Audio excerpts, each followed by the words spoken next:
Hello, everybody. That's right.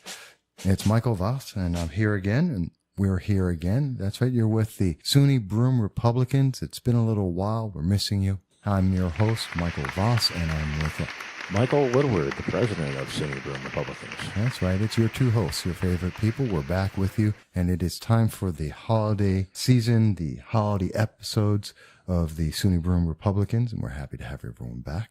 Oh, absolutely. The first thing we should start off, I hope everybody had a great Thanksgiving. We were happy to have a great one ourselves. Yes. And we have Christmas coming up very shortly, so hopefully everyone's going to have a great Christmas and Hanukkah, all the holidays coming up shortly. Absolutely. I know we're ready. Well, that's good, because we always enjoy it. The holidays are a special time for everybody, I know, and so it should be a great time for everyone. You know, don't forget our troops that are overseas protecting us during the holiday season. Pray for them. Always, Yes, always.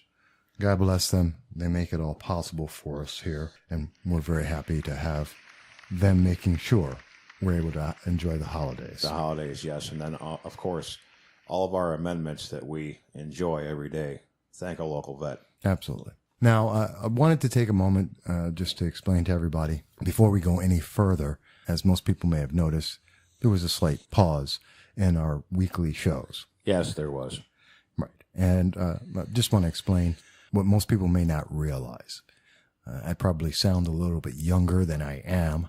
That's Michael Voss speaking about this. And recently, I had to call it a little bit of a public service announcement, but I had gone through a period, still am, where I was having chest pains. Chest pains? Yeah. Chest pains, it's something that we're still checking on. But after a week of chest pains, some other symptoms that made it put some question about whether or not it was a heart attack or pre-heart attack. And so went into the hospital, spent a couple of days in there, still going through tests. So far, I'm in, relatively good health. Actually, according to the stats, I have the stats of a 20-year-old. Oh, really? Well, it doesn't look that way from here. Well, you're funny. Ha ha, ha ha. Okay. He loves to crack jokes here. So what have they found out so far, Mike? Literally that I have the stats of a 20-year-old. It's all pure genetics, thank goodness. But at the same time, heart issues do run in the family. So they're taking it very seriously. I think the people at Lord's been great with the treatment. They've been helping me out. And we're still doing tests and still have more to figure out. And I would suggest to anyone, regardless of your age, I mean, I don't like doctors. I don't like going in for tests. And I don't mean it as individuals, but I just don't. I'm old-fashioned. I don't like to go in. Yeah, I know exactly how you feel. I don't like going to a doctor unless I'm literally going to the hospital. Exactly. But at the same time, if you're not feeling well, if you're not feeling well, it's not quite right. Something is off. I've had the chest pains for a week, probably longer than I should have let it go. Yeah, exactly. And I still get them occasionally, but I mean, at least now we have medication and such to take care of it. But I let it go a week, which could have been very dangerous. Yeah, a little bit. And then I said, you know what, let me go in. This is, I mean, just a little insight, heart attacks are bad, just so you know. Oh yeah. And it's been bad in my family. So I get it. And that's why I went in. It's why I went in, because thought to myself, you let it sit, you don't do anything about it. And then the next thing there's, I'm laying on a floor somewhere and everyone's going, gee, I wonder what happened to Mike. Yeah, I'll come over here for our weekly show and you'll be on the floor. Yeah, Doug's going all crazy, like, what's happened? Where have you guys been and all that, so. Yeah, that would be bad, Yeah. And I'm making a little fun of it, of course, folks, but the serious thing is, regardless of your age, regardless of how good a health you believe you're in, or even that you may well be, if you're not feeling well and something is off, go in, get it checked out. Absolutely, because a lot of us like to think that we are the picture of fitness, just like myself. But yeah, that's a warped picture.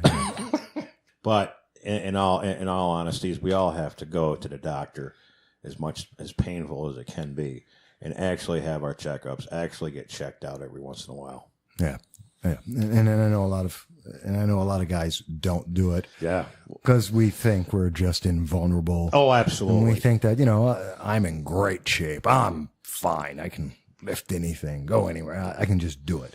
That's right. I can go outside and run a whole 100 feet and I'll be fine. Yeah, no, exactly. And quite honestly, the answer is no. We can't. No, that's not always true. And if you're feeling it, if you have the thought like, gee, should I go to the hospital? The answer is yes. Yeah. Sadly, you are correct. Yeah. So that's my personal experience, and just want to share it with people and let you know. Call it the PSA, public service announcement, or whatever. But that's why we didn't have the show. Was resting up, getting feeling a little better.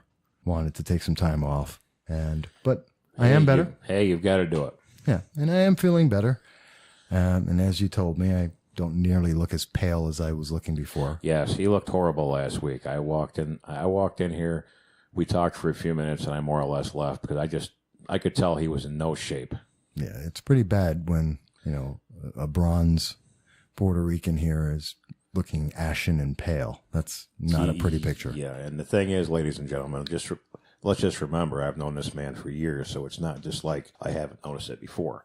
Yeah. So it does look different. So, but I did want to get that out there, share that with everyone, explain where we were.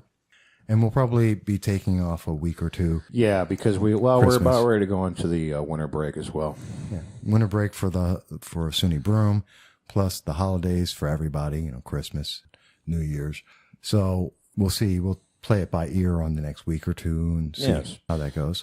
But separate of all that, with another roughly 7 minutes left in this segment, how's everybody been? What did I miss in the last week and a half? Well, not a lot. I mean, I was involved in a couple of things on campus, like the mock interviews. That was pretty interesting. The only thing that concerned me about that is I think that some of the students need to understand how to properly dress and present themselves to an interviewer. You know what? That's a great thing, because I know in my experience, I run businesses, I work at businesses, and I've noticed that a lot of people don't know how to show up to an interview. Let me ask you, for the mock interviews that you were involved with the NSLS, yes, what was the best looking interviewee, and what is the worst looking interviewee? The best looking student that I noticed was probably this young Asian kid that showed up. Very nice kid, very polite. He also had on a suit. Now also, these weren't small time companies that they were going to meet. These was like BAE, Raymond Corporation, that caliber.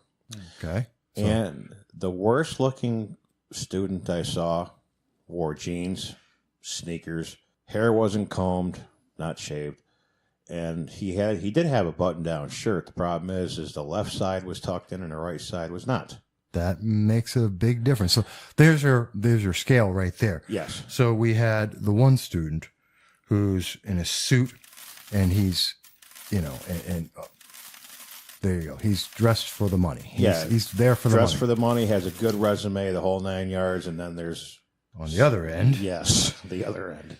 You have the one guy who's kind of just sitting out there, looks like he's ready for, I don't know, a grunge band. Yeah, pretty much. Yeah, he's going to a concert. Yeah, it's not usually unless you're actually going out to be part of a band. Yeah. That look doesn't do so good. No, it doesn't. I would even question if the band would take him at this point. And that's something that, for the rest of the SUNY Broome students, something to keep in mind. When you're going out for an interview, it's always best to put that best foot forward. So if you're showing up in jeans, you're sabotaging yourself. Regardless of how great your resume may look like, most businesses are going to look at you and go, I'm not sure that I even want to have the conversation. Well, the problem is this. If you show up to an interview, which at that point is when you're supposed to show up your best, because you have to sell yourself, point blank. So if you show up to an interview in jeans, T-shirt, or your shirt's not, say if it's not tucked in, whatever the case may be, how are you going to show up to work? That is the thought. That is the question they're going to ask. Yeah. And what kind of work ethic do you have? Exactly. If you can't shave... Well, even if you don't have to, you can go in a beard that's trimmed. Trimmed, yes. There's a presentation. It's if you're Well, looking neat. There's a difference between a trimmed beard and a 2 or 3 day beard. Two totally different ballgame. A 2-day beard, basically, in a nutshell, means you have not shaved. You just were not feeling it. Exactly. Yeah. So that, and to me, as an interviewer, I would say, well, geez, this person didn't even take the time. He didn't think I'm important enough for him to even shave. No, he doesn't think enough about this job. Is he going to take the position seriously? Yeah. What's he going to do on the job if he doesn't care about whether he gets it or not? Especially when you're talking about your higher caliber companies. Yeah. You're talking about Boeing, and you're talking about Lockheed Martin, and just that. Those are just the ones locally. Yeah. Just as a couple BAE, of examples. Raymond. Yeah, they're going to be looking at you with a very different viewpoint. What separates you from the other guy? Well, this guy, as the example, you had the gentleman with his suit and resume, yes, and you had a kid in ripped jeans and a resume. Which one is saying success to you? Exactly. And the thing is, and the sad part about it is you could be the smartest, most capable person for that job, but if the presentation's not there, it doesn't matter. Yeah, who's going to know? Exactly. How would you know? Because the very first thing you're saying is, I'm not qualified or I don't care. Exactly. And if that's what you're saying, exactly, people are going to pick up on that and go, well, I guess it's really not important to you. And to be honest with you, depending on your etiquette going into an interview, that could be the difference between an $80,000 a year job and a $30,000 a year job. True. And that's the other part about interviews.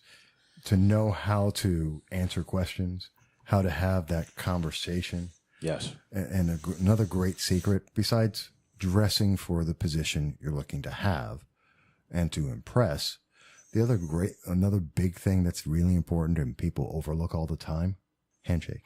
And by the way, ladies, this applies to you as well. So it doesn't necessarily have to be a suit. It could be a skirt suit. It could be a pantsuit. Again, for guys, it doesn't have to necessarily be a 3-piece suit, but we're talking about dress slacks. We're talking about shoes. We're talking about at least business casual, if not a little bit higher. So it's men and women. And for both, a handshake is essential. Absolutely. I mean, I've done, whether it's in politics, whether it's been in businesses that I've owned or worked at, or where I've hired people, where I've employed people, in various events that I've had to go to, having a nice, solid handshake. Oh, that's huge. That says a lot to me right then and there about how interested that person is in what's going on, whether or not they're paying attention to what I'm saying.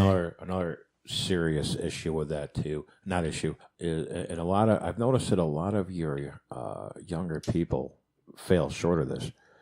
Number one, they don't have a firm handshake. And secondly, when they do shake somebody's hand, they don't look them in the eye. Yeah, that's also essential. Yeah, firm handshake, look them in the eye. This way, they know that you're interested and you're serious. Yeah, don't look down as you're shaking. Don't look down. Don't look to the left. Yeah, don't look at their hand. Don't look at their chest or lower. Look right at them. Yeah, exactly. Look them right in the eye. Yeah, because it shows confidence. It shows confidence and. Well, let's think about it. And some of the other students, I think anthropology would know about this better, but it's one of the key things. There are certain physical triggers that we all know. Yes. Like when you smile, it's international. It doesn't have to do with language. Oh, absolutely. Yeah. We know that, okay, if you're smiling, I'm smiling, that means you're happy. Yeah. Okay, it's a genuine gesture that everyone understands implicitly. If you're not looking at someone, and you're talking to them and you're introducing yourself to them, the psychological thought is in the back of someone's mind. It says to them, you're lying or hiding something. Oh, yes. And so that means something. That's huge. That's the first impression you're giving to your new employer. If you can't look at them as you shake their hand, what are you trying to hide from me? Absolutely. It's sad, too, because, and I can attest to this when I was 18, 19 years old, I had a problem looking somebody in the eye, and it wasn't because I was trying to hide something. It was because I was just maybe I wasn't as confident as I am now, which is something that if you realize that if you're talking with someone, you don't look them in the eye, Maybe you glance to the left, glance to the right. If you notice that you're doing this, try to correct it. Yeah. Yeah. And it could go a long way Oh, to absolutely. making that impression a lot better Oh, yes. in that person's mind. So for the first segment, we dealt with a bunch of public service announcements. Hopefully that helps a few people going forward. Please do let us know whether it's a health issue, whether it's getting a new job or even a temporary job. Maybe this helps somebody. If it does, let us know. We'll try and do more of these if you guys like. Various little tips, thoughts, impressions, and experiences that we've had that may help you. But with that, we're going to take a little bit of a break. All right. And then we'll be back for our second segment, which will go from the public service announcements, and we'll just talk about some of the things, because there's a lot that's been happening. Oh, absolutely. Yeah. So it'll be more interesting conversation. So we'll be right back, folks.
Hello, everyone, and thank you for joining us back once again. It's the SUNY Broome Republicans with your two favorite hosts. That is myself, Michael Ross, the Dragon of the Southern Tier, and Michael Woodward, president of SUNY Broome Republicans. That's right. We're both back again.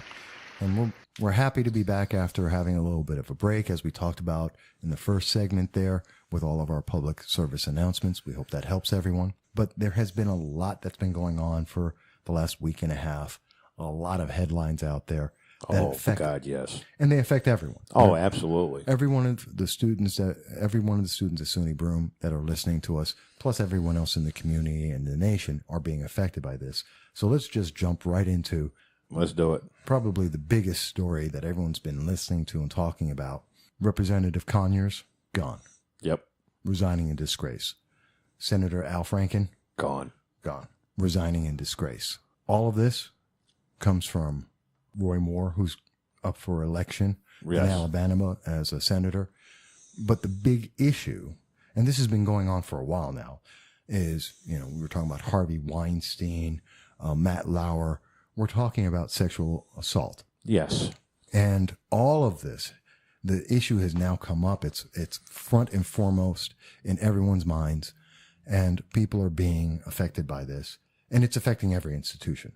Oh, absolutely, yes. Businesses are looking at themselves and reevaluating their sexual assault policies. We're looking at politicians all over the place are looking at this. Yeah. There are new bills that are being proposed that are to address sexual assault, and not only for women, but for men as well. Oh, yes. And that's probably one of the parts of the story that's not as well described, is that this affects men as well. Oh, yeah. And in fact, we've even talked about it before in one of our prior, I think it was episode 3 or 4. And I'm going to come back to that for a follow-up on it because it's interesting. But essentially what has happened is that because of the accusations, well, in the case of Senator Al Franken, there's proof. He had 6 accusations of sexual assault against him. And then the 7th one actually had photographic evidence showing him committing a sexual assault, and he's admitted to actions in that 7th incident. Yes. Which is kissing someone unwanted and other aspects of it that have been well covered already. And that's led to him. So he's an actual case of proof. Yeah, he's got proof on him. Yeah. With most of the others, there are allegations. Now, different levels of, some of them have proof, some don't.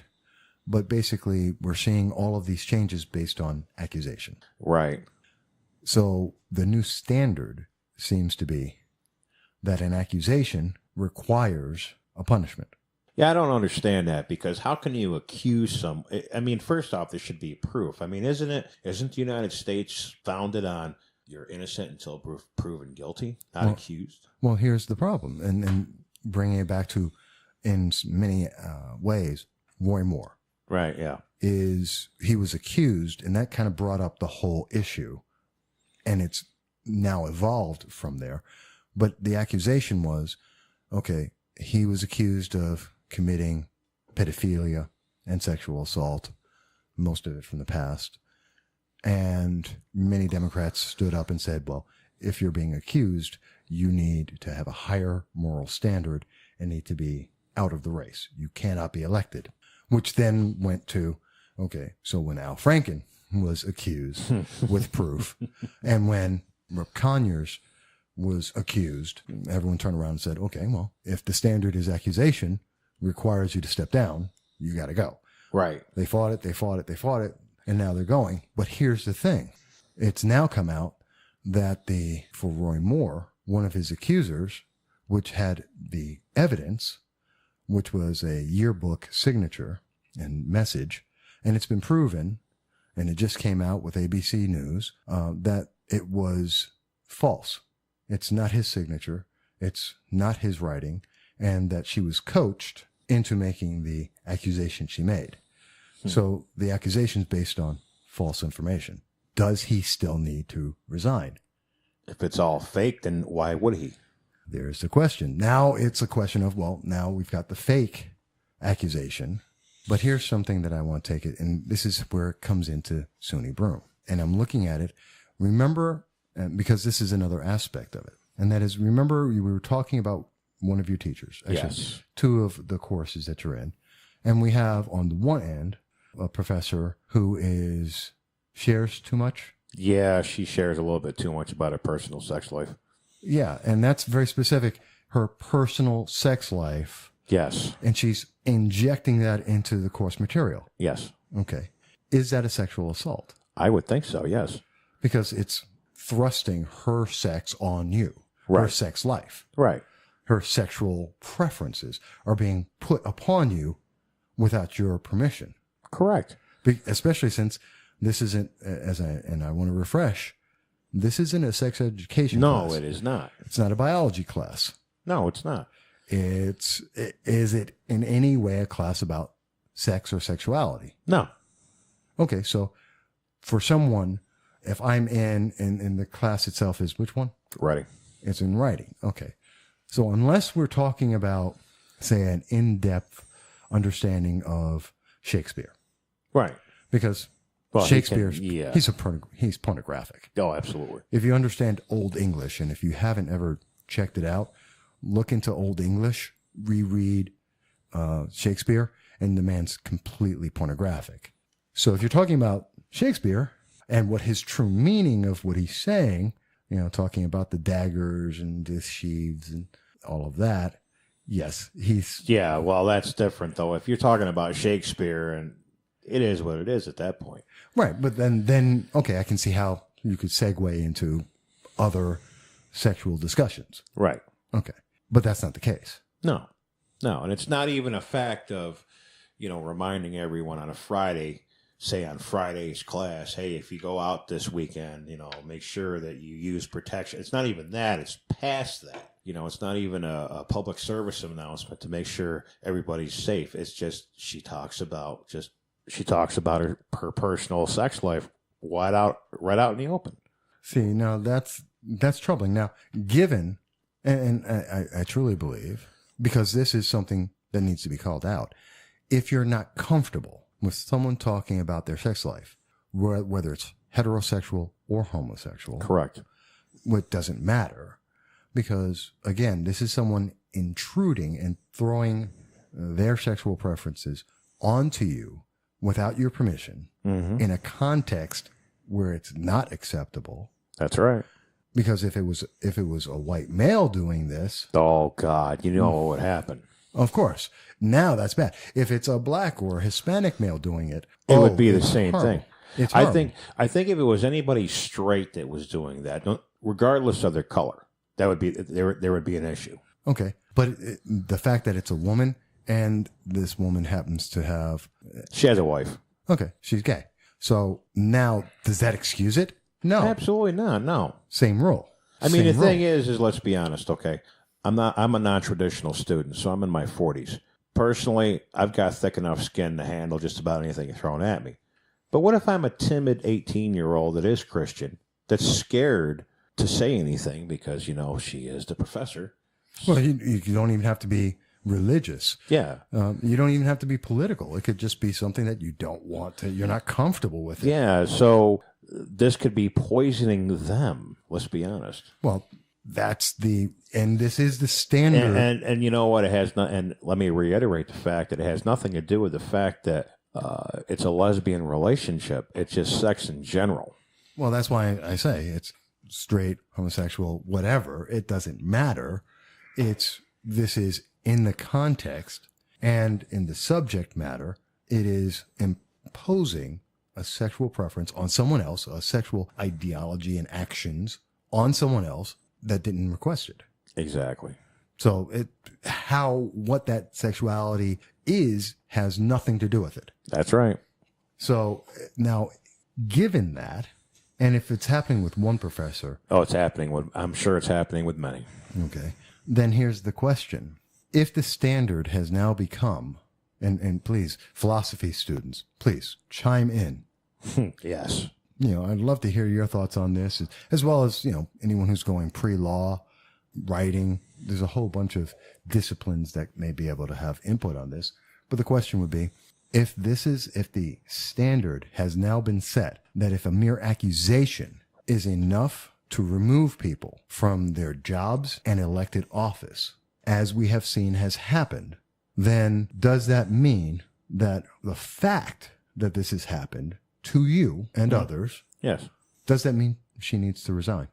And I'm not asking for her to resign. No. I'm not calling for anyone to be removed. In fact, and let me just throw this in there before you answer. I personally, I believe proof of an injury, proof that this has happened, that you've done something and it has been proven and it is wrong and illegal.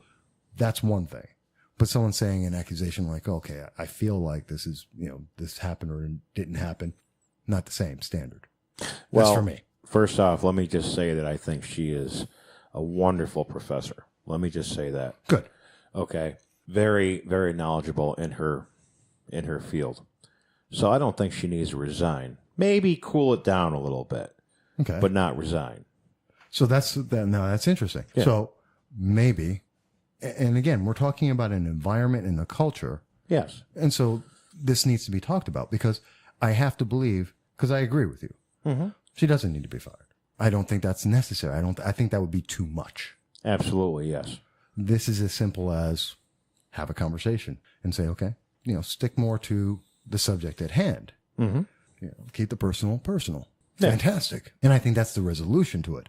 But we are quickly coming into an environment where every business and every student and every professor and everyone in every business in the nation now has to start walking on eggshells, because what if there's someone who's not as open-minded as us, who's not as thick-skinned as us?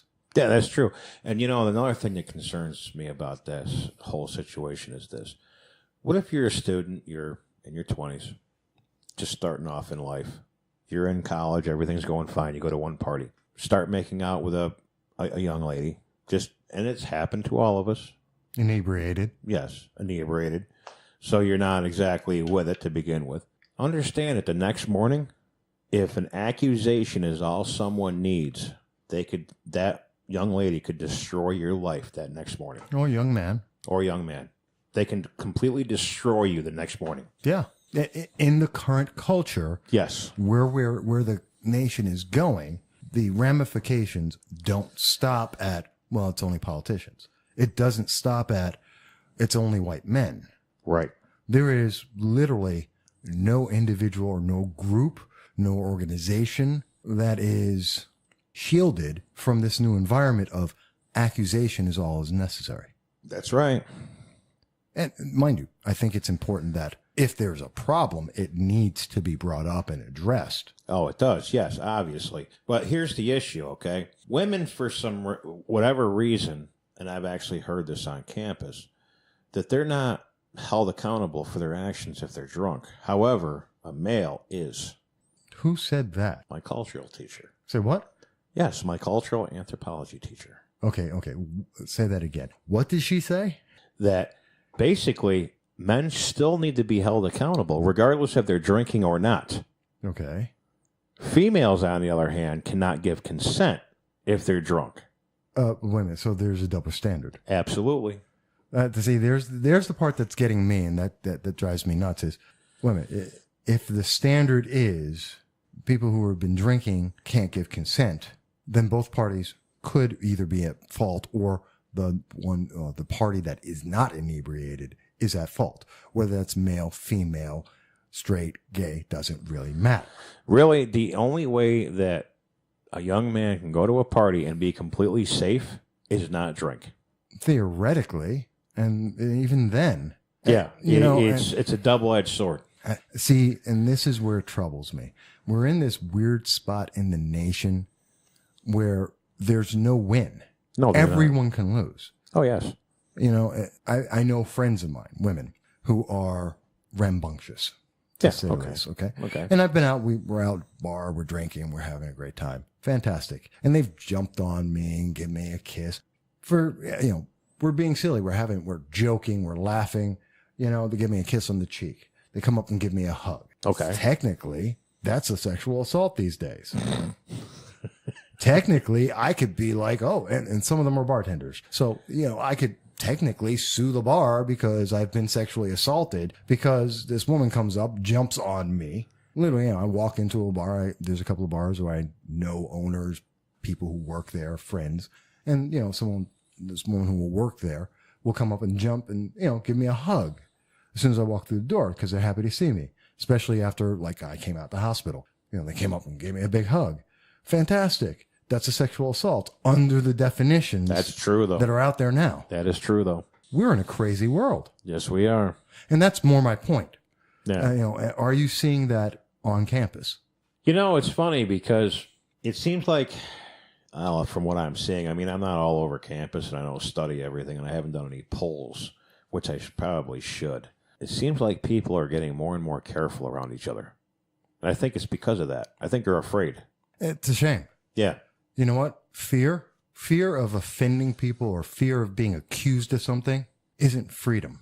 No, it's not. That may be politically correct, but that's not freedom. That is destroying expression, and that is destroying freedom. Well, people should be able to be a friend of mine or someone I know or a colleague in context without having to fear what others will think, should be able to give me a hug, whether it's a guy I know, a woman I know, they work at a business or not, or I can go up to them and, if it's in context, to do the same. Now, to push that even further, I want to tell you a quote that was given to me by a teacher last week. This is good. I was actually told that the old-fashioned values being is you get married once, you work it out with your wife, you have kids, you never turn your back on your family, and you live by a code, is the value of the old and uneducated. That is an insulting and stupid statement. Oh, I came unglued. That, by definition, is I know there's an ism in there. I guess you would say it's sexist, but it could be a couple of different things. Yeah, but the fact is, if you're not going to live by a code, you're not going to live with honor, you're not going to live with the ways of the old-fashioned, or be like the people of they're old-fashioned. That's okay. People don't have to. No, you don't have to. However, when your whole life can be taken down by an accusation, at what point? Where's that line at that point? That's the question I'm wondering. Where is the line? Because we've already gone through a couple of examples now. Yes. In a couple of scenarios with innocent people and others who are not quite as innocent in their actions. Yes. That you could easily, if you don't misconstrue it, you can take advantage of it, or you could actually be under the current environment, you could actually make a legitimate claim that this is somehow damaging to you. I personally don't find it damaging, but that they could make that claim, and you could destroy someone's life. Oh, yeah. By one little mistake. Could be a mistake, could be, if it's done on purpose, then, hey, that's a whole different ballgame. But if you're out drinking one night and you get... But you don't even have to go that far. Yeah. As we were going over the example, two different teachers. Yeah. One being relatively just open and no negative intent whatsoever. No. And another professor who has an intent and an objective. Oh, absolutely. And in both those individuals could be under the same penalty for no good reason other than, you know what? I can get them fired if I wanted to. That's terrifying to me. Oh, by the way, I just want to mention the professor that mentioned the old-fashioned values. Big surprise, but she is divorced. Well, maybe she's jaded. Maybe she has a negative view of that. I don't know. I'll be happy. I'm surprised she got married to begin with. Well, be nice. Be nice. But you know what? I'd be happy to have, and I think we should invite those professors to come onto the show. Oh, absolutely. And explain. And what I want to hear is, are they worried about this culture and the impact we're talking about? Because I see this as an attack on freedom. Oh, absolutely. And I think you do too. And I think most of any Republican, any conservative, I think they see it very clearly. Not necessarily progressives. I think Democrats see it the same way we do. I think libertarians, I know libertarians see it the same way that we do. But I don't think progressives in the far left see it that way. And they are trying to make it it's the whole PC thing. Yeah. So they only see their side of it. But I see the restriction of freedom and the attack on personal freedoms that come out of this without having a clear definition and a clear set of rules and standards. Right, yeah. I don't know. And I don't know if it's working its way through a SUNY broom yet, but I imagine it will. Oh, yes, it is. Slowly. But, I don't want to say that, what do they call it? Rape culture? Is that what it's called? I don't know. They got names for everything nowadays. And I don't know. And, and again, we're not condoning rape or sexual assault in any way, shape, or form. And yes, if someone feels like they've been assaulted or they feel that if they've been a victim of rape, that they should make that clear, whether it's men, women, gay, straight. And they should bring it up. They should get it out to authorities. There should be a consequence for that. And it's proven, Here's the $100 question. A while ago, people were complaining about the fact of, I guess, religion and the way that religion viewed sex as something that happened between a married couple, and that was it. Okay? A bit naive to an extent. Yeah, very, very true. And then you're supposed to be open with your sexuality. Okay. Now, all of a sudden, that's bad. That is a consequence. So, at what point do we draw the line to say you can't go past this line? Because obviously it's not just touching, it's discussing as well. It can be. So no matter what, it's not clear. No matter what, you're at a double-edged sword. Well, yeah, and that's the problem. Yeah. So when it was in the old days when you didn't even worry about sex until the day you got married, that's bad. Well, it was never quite like that. I mean, people were having sex before they got married. Oh, absolutely. But it was taboo to talk about it. Yeah. But now it's not. But now they found, if you talk about it or if you mention anything about it, now just the accusation can tear you down. It's a scary world. Yes, it is. And my thought is, and I'd love to hear from the other SUNY Broom students, how are you seeing this play out on the campus, in the community, around the nation? How are you seeing this? How is it affecting you guys? Are you under that fear now? Do you feel that you're restricted in your freedom of speech and your freedom of action? Is that having an effect on your life now, or do you fear that it might? That's a great question, and I would love to hear people's response on it. But of course, with this segment, which I thought was really good, we've gone way over time again. Of course. Of course. So let's take a quick break, and then we'll come back and we'll wrap up. All right, sounds good.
Hello, everyone, and thank you back for our final segment today on SUNY Broome Republicans.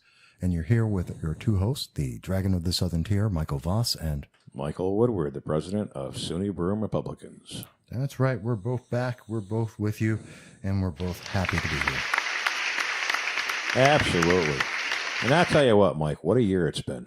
Oh, it has been quite the year. In fact, since we had the first segment, we were talking about just how the last couple of last couple of weeks have been going. In the second segment, we were talking about some of the things that have been coming out here at the end of the year. But let's actually talk about the end of the year. Just in case, I know there's maybe one more week before everyone takes the break for the holidays, maybe not. But let's look forward. Let's look forward to the resolutions. What's the new year look like? That's going to be an interesting question. This coming Friday is the last day of the semester, technically, and then we go into winter break, and we won't be back until the end of January, so we'll be past the new year and everything else. And I think that for us, what it's going to be time for, and we've talked about multiple issues on the show. Oh, yeah. We're actually going to start taking polls on campus, actually talking to students a lot more in-depth about their opinions about, for example, what constitutes sexual harassment, sexual assault. What do they feel about their professors? We want a wide variety. And we don't want to just talk about politics. We want to talk about everything that affects students across campus. Well, I think that's that's one of the hallmarks of what we're talking about here is just all of these issues come back and they affect every single aspect. Yeah. And there's always, they're all interconnected. Absolutely. You know, you can't escape it. What's happening politically has a ramification, as we were just saying in the last segment. Oh, yes. It applies to the campus, to the community, to the nation. It has an impact all the way around. I can see how that's really important. Oh, absolutely. It's going to be more important to get the opinions of the students, not just the opinions of the staff or what's going on locally. We want to hear from especially SUNY Broome. The reason being is let's be honest, SUNY Broome, as far as the schools go in the area, it's the crown jewel, point blank. This is the engine of growth in the area because locals go to SUNY Broome. As a matter of fact, I was in a trustee meeting the other day, and this is something that was brought up. Binghamton University, for example, all those students are going to go home, being downstate, being another state, being wherever. Right. SUNY Broome, this is us. This is the community. Yeah, and what's affecting them at SUNY Broome, any of the students, any of your fellow students, affects the community, affects New York State and so forth. So I can see that. So, and that brings me to another issue too. And I've heard this from on campus, and it will be one of the polls that's going to be taken next semester. When you go downtown on a Friday or Saturday night when school's in session, what do you see? Downtown? Yes. When school's in session? In session. See young people drinking. Yes. Most of them are from Binghamton University. Yeah, overwhelmingly. Sadly, doesn't matter that they're from Binghamton University. SUNY Broome is in the same category because they're all college students. Yeah. So the stereotype is not exactly appreciated on SUNY Broome campus. Oh, okay. So what everyone's looking at them as college students. Right. Not BU or not SUNY Broome or not local or away from home, just college students in general. Right. And so if someone's acting up, it's all the college students, regardless of which college or. Right. Exactly. That's true. That is true. And that is something to separate. Well, yeah, because to Binghamton University students, we're all a bunch of townies. Or that's what and I remember being at SUNY Delhi back in the early 90s. We called all the locals townies as well. But guess what? Yeah. The townies go to SUNY Broome. Yeah, that's true. That's true. And yes. and I remember my college days, and I remember the townies then. Yeah. Which I then became one of the townies over time. Yes. So, it happens to all of us. Yeah, it does. But I do recognize it's a tradition. It happens. Yes. Well, what other resolutions are there that you're looking for the SUNY Broome Republicans directly? I would like to see a little bit more engagement with the student body, honestly. And I think, and it's funny too, because I've talked to people in the SUNY Broome Democrats or the SUNY Broome College Democrats. I do apologize. Mm-hmm. They're having an issue engaging with a lot of students on campus as well. And I'd like to see more engagement on both sides. And I'd also love to be able to sit down with the college Democrats and just talk with them. Actually have maybe a couple of events together. Well, why not? Yeah. Why not? We're supposed to all be on the same team, technically. Well, we all want to make things better. That is the goal, right? Absolutely. So, I mean, that's ultimately the whole reason why we get actively involved in politics and discussion of politics, because it affects all of us. Absolutely, it does. At the end of the day, no matter what's passed or not passed, it all comes back to, well, and this is going to affect me every day. Absolutely. Yeah. Whether it's paying bills, taxes, what services are available or not available, whether you can get a job or not get a job, it's all connected. Yes, absolutely. So I can't see a reason why they wouldn't, and hopefully they'll come onto the program one day. I'd love to hear their thoughts there too. Oh, absolutely. And we encourage it. Absolutely. Just wanted to throw that in there. I got a few of them in there. But is there, what else? I know there's a couple of speakers that are being planned for the new year. Oh, yeah. Well, we are planning on the chairman of the Broome County Republican Committee, which is Bejoy Data. We are planning on Growth Pack, Paul Taranowski out of Manhattan. Hmm. And we're going to go from there. There's a couple more, but I don't want to let too many out of the bag. Oh, so there are a couple of, okay, those are major speakers. Yes. That will be fun to have them on the show as well as to cover them at the events. That should be a lot of fun. Oh, absolutely. Definitely. Is there anything that we're missing in terms of resolutions for the new year? I don't think so. I don't think anything too major. A couple more drives to get more representation, get more members. Oh, yes. Well, there's going to be some more tabling events, obviously, probably in February. Maybe March. Well, maybe one in February, a few more in March, because we got to get some of these students to get settled in first. We don't want to have too much going on like in February when everybody's trying to figure out what they're doing. No, you've got a lot of things going on as well. Yeah, no kidding. By the way, how have your classes been going? So far, so good. Can't complain. Good. GPA, any idea where your GPA is going to wind up? It's up over 3. There you go. That's a good one. Yep. All right. Well, with that said, I know we've been overtime all the way. As usual. As usual. I'm really going to set up a clock or something so that we can really be a little more... As we put it on snooze. Yeah, well, probably. But at least it'll go off and we know that. Oh, yeah. See, we're trying. But with that said, let's say that looking forward, want to wish everyone, all the SUNY Broome students, the SUNY Broome Republicans and conservatives, libertarians, and yes, even the Democrats there, want to wish everybody a Merry Christmas, a Happy Hanukkah, whatever it is for Kwanzaa. I don't personally know, so whatever it is for Kwanzaa and all the other holidays. Yes. And everybody, please have a safe New Year. Yeah. Yeah. That's the one that gets a lot of people in trouble. Remember, if you drink, give your keys up, take a cab, or have a designated driver. Or walk. Or walk, yeah. If possible. Yeah. Yes. Yes. Yeah, because you got to be safe. Oh, absolutely.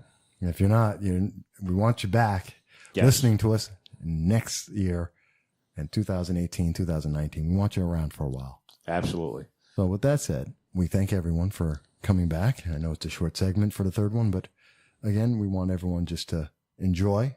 We thank you. We've been 8 episodes. 8 episodes. Right, 8 episodes. Not bad for, towards the end of the year, putting everything together and getting this started. Yes. I hope people have been enjoying it, and I know I'm looking forward to it.